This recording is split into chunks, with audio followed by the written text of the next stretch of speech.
فاضل بریلوی نے کہا میری گردن میں بھی ہے دور کا ڈورا تیرا، وہ ڈورا آیا کہاں سے تھا؟ اس نشانی کے جو سگ ہیں نہیں مارے جاتے، کوئی مار نہیں سکتا اس کتے کو کہ جس کی گردن میں بغداد مولا کا ڈورا پڑا ہو۔ مگر پوچھو فاضل بریلوی سے، حضور یہ ڈورا آیا کہاں سے لائے تھے؟ یہ ڈورا کیا گنج مراد آباد شریف سے لائے تھے؟ وہاں بھی گئے تھے ڈورا لینے مگر ملا نہیں۔ کیا وہاں سے ڈورا لائے کہ نہیں؟ کس سے کہاں سے لائے؟ شیخ بھی کون؟ حضرت آل رسول۔ کہاں سے ملا ڈورا؟ حضرت صاحب قبلہ کے دست حق پرست، وہ ڈورا گردن میں پڑا ہوا ہے تو اس سے در سے سگ سے ہے مجھ کو نسبت۔ در کون سا ہے، سگ کون سا ہے؟ اتنی دور کی نسبتوں کا بھی فائدہ یہ ہے کہ مارے نہیں جاتے۔ اس نشانی کے جو سگ ہیں نہیں مارے جاتے، مارے تو نہیں جاتے، مگر فاضل بریلوی نے یہ بھی بتایا ہے کہ نہ تو ہم مارے جاتے ہیں، اور اہل سنت والجماعت کی طرف اگر آنکھیں گھما کر دیکھو گے تو ہم آنکھیں گھمانے بھی نہیں دیں گے۔ تو بحرہ شریف کے خلفاء نے کیا کیا ہے؟ سیف اللہ المسلول نے اہل سنت والجماعت پر وہ عظیم احسان کیا۔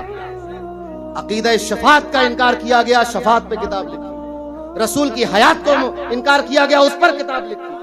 عقیدے کے فلسفے اور منطق کی بنیاد پر کتاب التوحید میں جب عقیدہ رسالت کو چیلنج کیا گیا، المعتقد لکھی، سیف الجبار لکھی، بوارق لکھی، کیا کیا نہیں لکھا؟ فاضل بریلوی نے لکھا۔ تمام خلفاء، مریدین، مشائخین سب یہی کام کر رہے ہیں، اہل سنت کی حفاظت۔ کیا کہا کہ سگے در قہر سے گھورے، سگے در قہر سے گھورے، حملہ نہ کرے، گردن نہ پکڑے، ہاتھ نہ چلائے، گھورے۔ گھورنا کسے کہتے ہیں؟ ایسے کر کے دیکھنا۔ سگے در قہر سے گھورے تو بکھرتا ہے ابھی، بند بندے بدن اور روبے دنیا تیرا۔ اے دنیا کی لومڑی کس کے سامنے آ گئی؟ ان کے در کے کتے کے سامنے۔ ابھی غور گھور کے دیکھا تو بند کھل جائے گا، ہاتھ الگ پڑا ہوگا، پیر الگ پڑے ہوں گے، سر الگ پڑا ہوگا، کتابیں الگ پڑی ہوں گی، فتوے الگ پڑے ہوں گے، تحریک الگ پڑی ہوگی۔ سوچے تو یہی ہوتا ہے بزرگوں سے ماہرہ کے اقطاب اور مشائخین سے نسبت۔ دنیا میں بھی کامیابی ہے، آخرت میں بھی کامیابی ہے۔ اور میرے لیے تو، اور یہ میں آپ لوگوں کو مشورہ دے رہا ہوں کہ بس سگے بارگاہ بننے میں ہی بنائیے۔ اپنے اوپر اتنی ذمہ داری لے کیوں رہے ہو؟ ذمہ داری ان کی رکھو۔